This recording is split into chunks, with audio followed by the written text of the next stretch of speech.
오늘의 복음. 오늘은 2020년 3월 4일 수요일입니다. 오늘의 독서는 요나 예언서의 말씀 3장 1절에서 10절입니다. 주님의 말씀이 요나에게 내렸다. 일어나 저 큰 성읍 니네베로 가서 내가 너에게 이르는 말을 그 성읍에 외쳐라. 요나는 주님의 말씀대로 일어나 니네베로 갔다. 니네베는 가로지르는 데에만 사흘이나 걸리는 아주 큰 성읍이었다. 요나는 그 성읍 안으로 걸어 들어가기 시작하였다. 하룻길을 걸은 다음 이렇게 외쳤다. 이제 40일이 지나면 니네베는 무너진다. 그러자 니네베 사람들이 하느님을 믿었다. 그들은 단식을 선포하고 가장 높은 사람부터 가장 낮은 사람까지 자루옷을 입었다. 이 소식이 니네베 임금에게 전해지자 그도 왕자에서 일어나 겉옷을 벗고 자루옷을 걸친 다음 잿더미 위에 앉았다. 그리고 그는 니네베에 이렇게 선포하였다. 임금과 대신들의 칙령에 따라 사람이든 짐승이든 소든 양이든 아무것도 맛보지 마라. 먹지도 말고 마시지도 마라. 사람이든 짐승이든 모두 자루옷을 걸치고 하느님께 힘껏 부르짖으라. 저마다 제 악한 길과 제 손에 놓인 폭행에서 돌아서야 한다. 하느님께서 다시 마음을 돌리시고 그 타오르는 진노를 거두실지 누가 아느냐. 그러면 우리가 멸망하지 않을 수도 있다. 하느님께서는 그들이 악한 길에서 돌아서는 모습을 보셨다.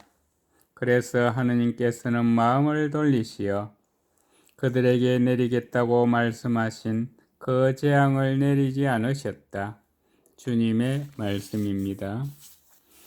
오늘의 복음은 루카가 전한 거룩한 복음 11장 29절에서 32절입니다. 그때 군중이 점점 더 모여들자 예수님께서 말씀하기 시작하셨다. 이 세대는 악한 세대다. 이 세대가 표징을 요구하지만 요나 예언자의 표징밖에는 어떠한 표징도 받지 못할 것이다. 요나가 니네베 사람들에게 표징이 된 것처럼 사람의 아들도 이 세대 사람들에게 그러할 것이다. 심판 때 남방 여왕이 이 세대 사람들과 함께 되살아나 이 세대 사람들을 단죄할 것이다.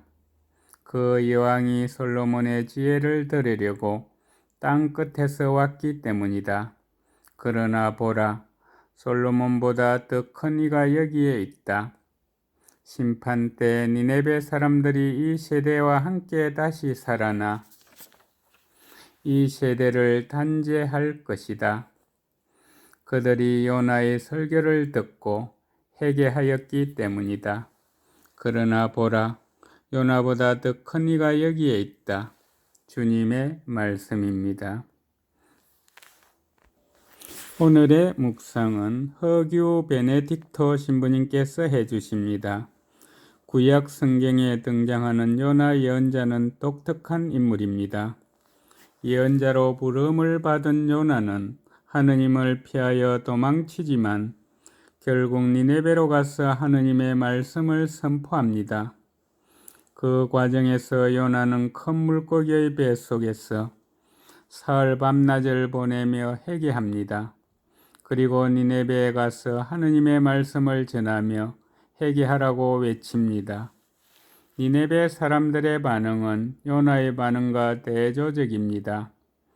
40일이 지나면 멸망한다는 요나의 외침에 모든 사람이 곧바로 죄를 뉘우치고 회개합니다.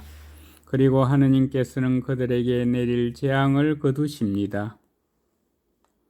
이미 오래전부터 요나는 예수님을 예시하는 역할을 한다고 여겼습니다.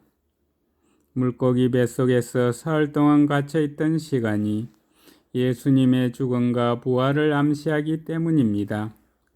오늘 복음에서 예수님께서는 꽉 막혀 도무지 회개하지 않고 복음을 믿지 않으려는 사람들을 안타까워하시며 요나 예언자를 상기시키십니다.